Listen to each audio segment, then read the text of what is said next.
What's up, everybody? It's Honore, also known as X-Rated. I'm here with Thizzler. Subscribe below.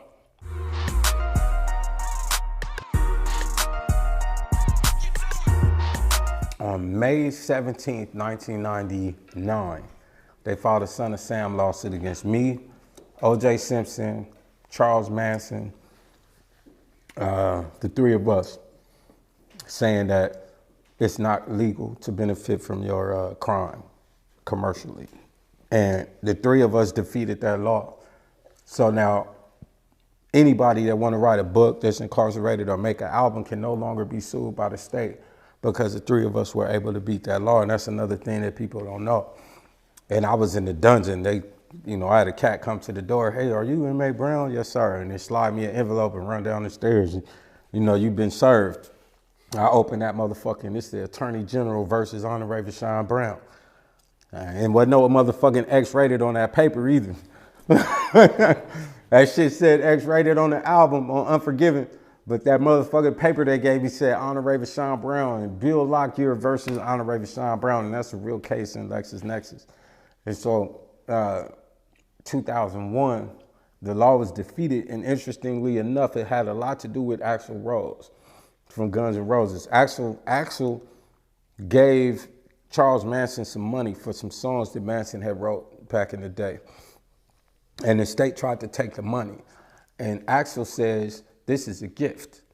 I gave him $100,000, that's a gift. Now, your gift might be $100, $200, $300, $1,000. My gift is $100,000 for Charles Manson. Because it was a gift, the state wasn't able to take that money.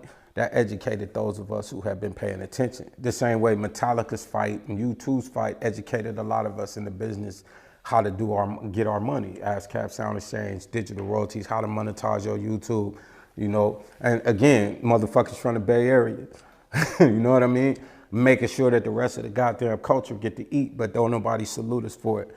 So Metallica's fight allows me to have a living right now, just like Axl Rose's fight, Charles Manson's fight, O.J. Simpson's fight for that If I Did It book, and my fight for Unforgiven is the reason why other people in the pen get to write a book right now. And so the one downside is they put these beeps on the phones because I made albums on the phones. So while we eliminated the Son of Sam, they put the beeps on the phone to try and eliminate for people to be able to record their albums. But that was a great question. May 17th, 1999, they filed a Son of Sam lawsuit on me. In 2001, it was dismissed, and we beat it. Charles Manson, Axl Rose, myself, and O.J. Simpson. And yet again, I make hip-hop history.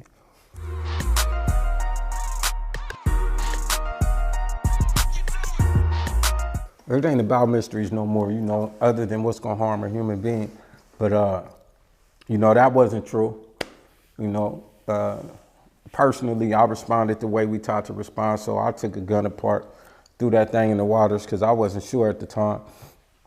And so they never found a weapon in my case from the killer or from the accused. They never located a weapon, so they just used the album cover to say this is the type of gun that was used to kill this victim. And so without a knowledge of if that was true or not, because they had no forensics to justify the truth of that. So yet again, the justice system dealing with a juvenile utilizing disingenuous means in order to gain a conviction, because I'm worth $68,400 a year if they put me in prison, just like you are.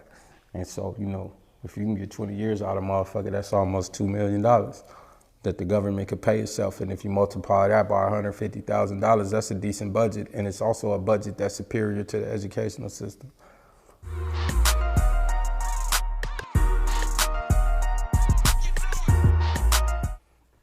I've been dealing with this with a lot of people, and I've been referring them like we today had to refer a dude to anger management classes because he had the wherewithal to ask me like, man, I see you attending classes, what should I do?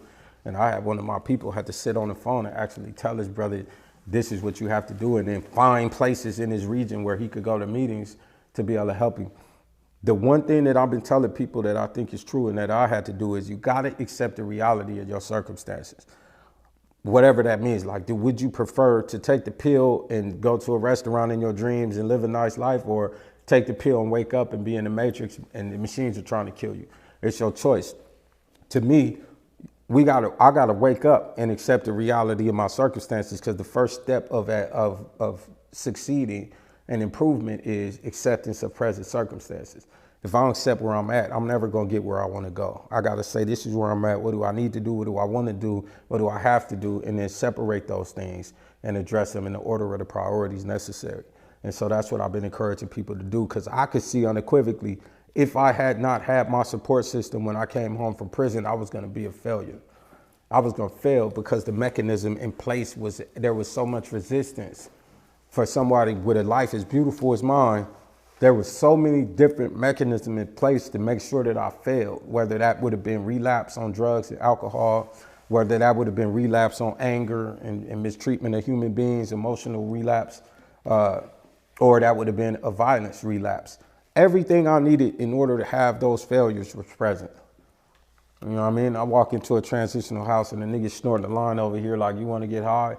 And I'm like, I'm cool, bro. But I own a house in a gated community. I own a home in a gated community, but you would rather trap me where I'm 5 feet from a motherfucker snorting methamphetamines, right? And you don't have the right to go tell on this nigga. That ain't gangster. So I gotta have the discipline not to participate, and have the discipline not to defend myself in a way that would allow me to be subject to criticism for being somebody who pointed that out.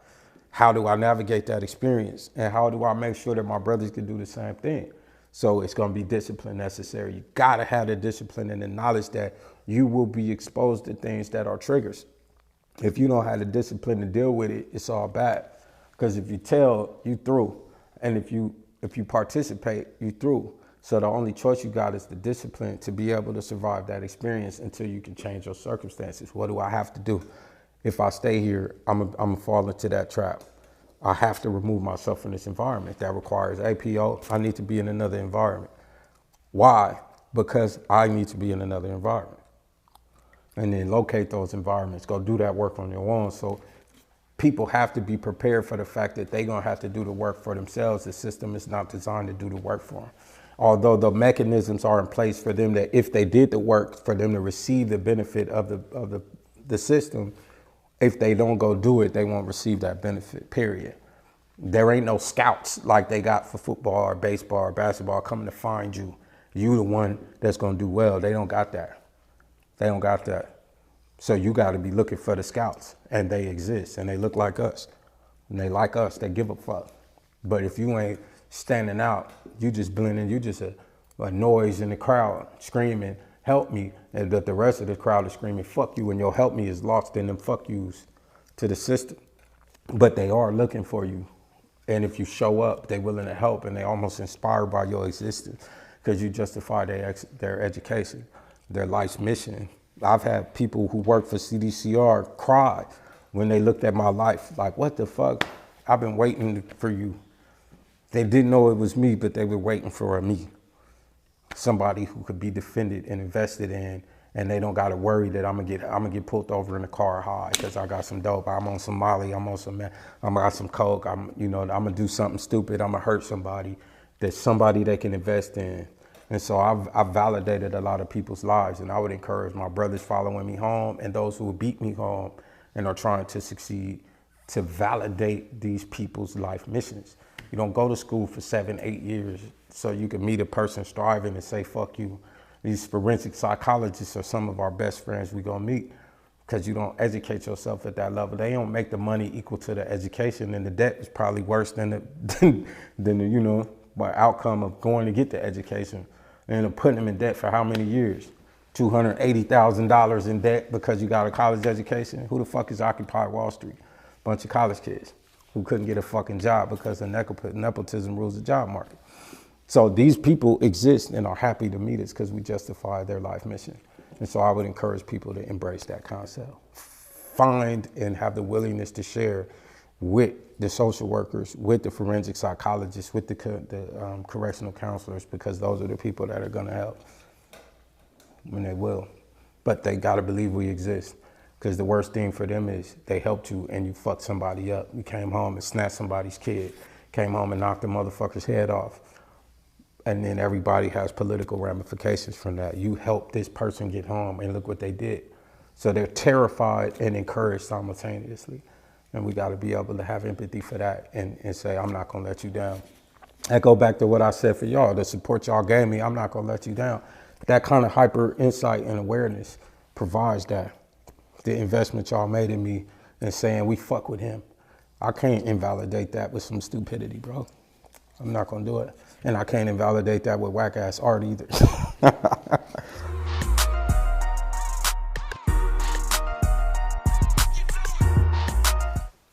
There's a lot of things I wish I could go back. I would like to have been able to go back and change. I could have been a better son. I could have been a better brother and an uncle and a father. Could have been a better husband. And if I hadn't gone through that experience, I probably would be dead. And that's the truth, because I was behaving in a way that was going to force me to be killed. I thought it was perfectly fine to run up on a pack of enemies and ask what's happening. I thought that was, well within reason. What's happening? I thought that was natural. Pack a pistol and get out. I was going to get killed by the cops. I was going to get killed by a rival. And I probably would have been killed by my own homeboys because I was behaving in a way that was causing pressure on them.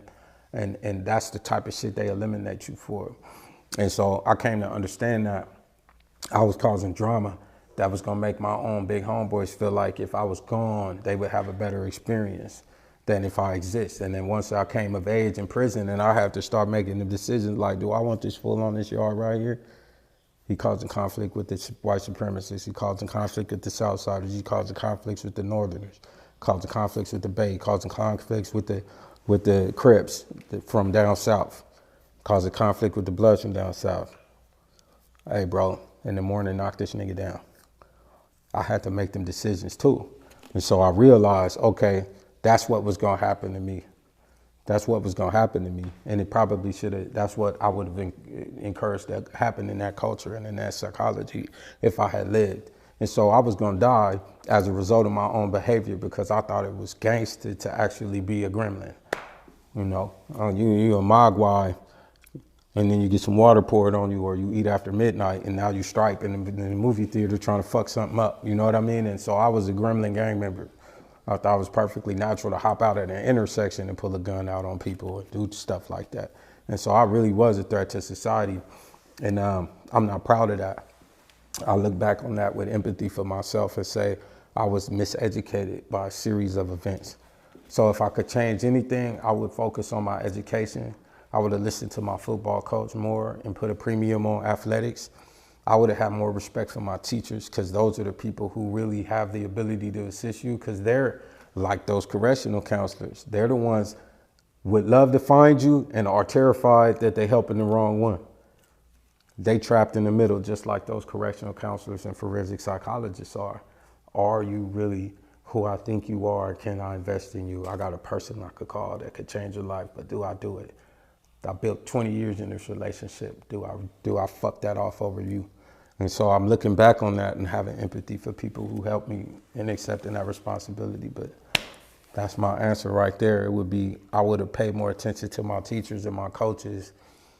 I would have been less of a menace. I would have had more respect for the social contract. I ain't walking in the store and there's some keys in the car. I didn't have the discipline to not take that car. You know what I mean? I'm the one that would have took the car and had a car.